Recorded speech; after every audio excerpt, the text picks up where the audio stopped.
further ado, let's get into it. What is good, YouTube? Welcome back to the channel. Today I got another topic for you. And if this is your first time being here, welcome. You have to stop doing this when you're feeling anxiety. Stop trying to talk yourself out of it. Logic does not work. The part of your brain that has rational thought is literally shut down when you are experiencing stress and anxiety, because back in the day it needed to be. Because why would you want to think about everything logically when you're about to be attacked by something that might kill you? So the brain just shuts down access to rational thought so that it can be ready to fight, flight, freeze, or fawn. First off, I want to give a disclaimer. This channel, we discuss mental health and self-improvement, serious topics, okay? If you get triggered easily and you're sensitive to having difficult conversations, and if you hear something you disagree with, it triggers you, you can check out right now. We'll find some entertainment channels to listen to, because this ain't one. All right. Now, with that out of the window, today I got another topic for you, right? So a lot of us, we struggle with anxiety, and we try to control this anxiety in so many ways, right? We try to overcome it. We implement steps in order to overcome this anxiety, but it just won't go away. It keeps coming back, right? So this is why controlling anxiety is almost impossible for some of us. No matter how hard you try to remove that thing that just triggers you and you find it difficult to deal with, it still doesn't eliminate your anxiety. Your anxiety keeps coming back and you feel helpless. You often hear people say that everything is connected. And to a large extent, they're right. You know, we have our physical reality, but we also have our emotional reality. Now, our physical reality are the realities of things that we can observe, right? You can see with your eyes and you can touch, stuff like that. But our reality, our emotional reality is created. It's not something that others can actually or physically touch, right? It's things that are going on in our mind.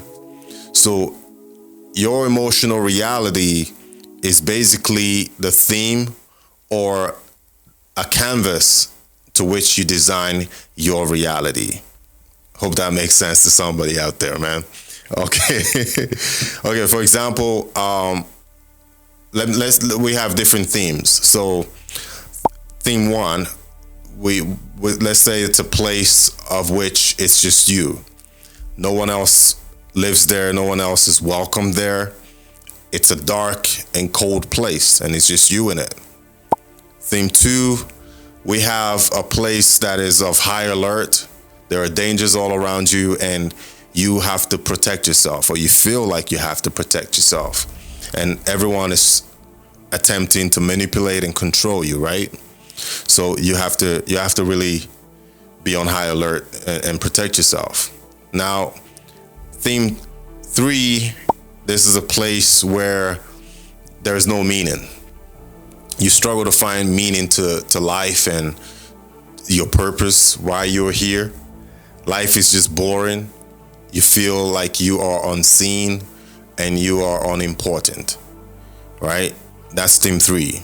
So I'm gonna reference these themes as I keep going. So I'm gonna try to put them on the screen, right?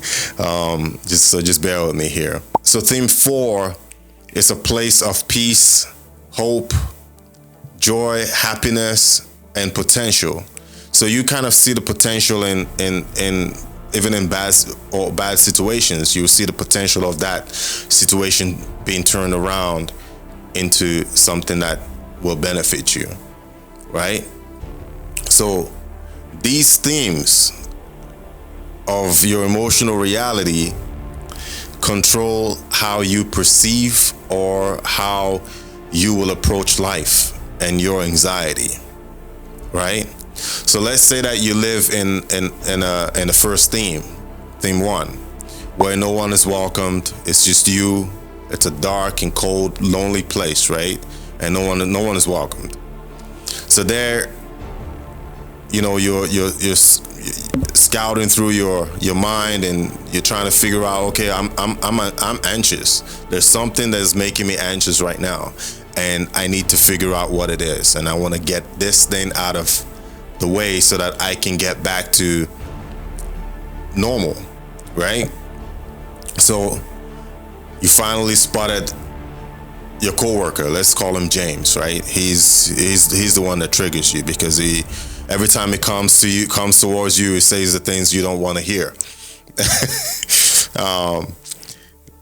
Say something that annoys you, so you're easily triggered by him, right? So now you think to yourself, well, I'm gonna get rid of James. I don't want James here. I want to get back to normal. That's fine. But remember what theme you're in, right? You're in a cold place where no one's welcomed, and it's just you. Cold, dark place.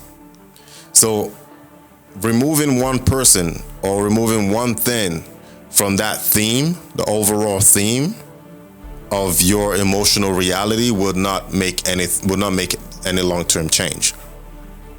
In the short term, it will give you some relief, because it feels like you're being productive and you're doing something that matters, right? I'm getting rid of that bad element that makes me have anxiety. So it feels like you're doing something good. But that's only in the short term. In the long term, you didn't do anything, right? Because someone else is going to take that place of James. James is going to leave, but Paul is going to take his place in the future. And he's going to also trigger you, and is also going to make you have anxiety. So there are always things that will pop up in our life that will trigger you or cause you to have anxiety. So it's not necessarily the things that is the problem. The problem is the theme of your emotional reality. Does that make sense? All right. So, because there's this saying that I heard, that the way you feel controls your perception, or influences your perception. Your perception influences your reality, right? So understanding that your emotional state of mind will definitely control how you perceive the things that are happening in your life. So for you to make dramatic changes, or for you to attain dramatic results in the long term, the whole theme of your emotional reality would have to change so that you can attain long-term benefits. So let's take the theme of a person who is on high alert, theme 3, right? Where there are dangers all around you, and you feel like everyone's just trying to manipulate and control you. So you're constantly looking for dangers. You're making sure that people don't hurt you. You might actually end up hurting people before they hurt you, right? Because you're in such high alert. And this puts you in survival mode. I'm pretty sure everybody knows about survival mode, but that is not a place that you want to be in. And that is not a state of mind that is beneficial to anybody. So, this person will always keep trying to spot dangers before those dangers get to them. And, it'll be hard for that person to trust anybody when you are on high alert. So our emotional reality is key to how happy, relaxed, or hopeful a person is. How resilient a person is would be based on how hopeful they are. So your emotional theme matters a lot more than the things in our day-to-day life that stresses you out. All right. Another reason why knowing what theme your reality operates from is that it becomes easier to protect that reality, or to improve that reality from outside interferences. If you're operating from theme 4, which is the happy place, the hopeful, the joyful place, when something comes along that tries to corrupt that reality, that emotional theme that you have, it is easier for you to get rid of those things, right? It's easier for you to take those things out because your overall theme is happy, is joyful. You see potential in things, right? So it's easy for you. Say I lose my job today, I can think to myself, maybe, you know, all I got to do is look for another job and I'll be fine, right? Because I'm operating from a theme that is hopeful and sees the potential in things and is from a happy place.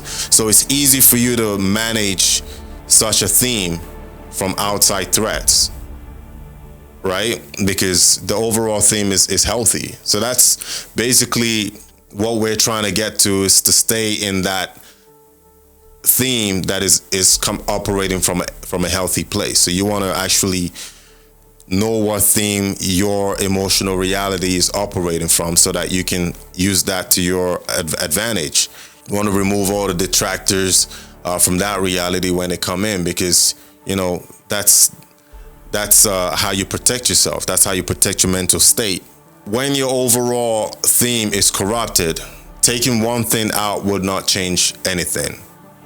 You know, so look at anxiety as part of the overall problem instead of focusing on specific things that you think are making you anxious. I relate it this way, right? So sometimes you need a haircut, and maybe you're broke, or if you're like me, I cut my hair myself, and sometimes I'm just so busy that I don't have the time to actually do my hair. So, you know, I try to do the best I can. I'll line it up as best as I can. I'll comb it, I style it. But it's, no matter what you do, it still looks like I need a haircut, man. You're still reminded that you need a haircut every time you look at yourself in the mirror, right? So that is basically what your emotional reality is.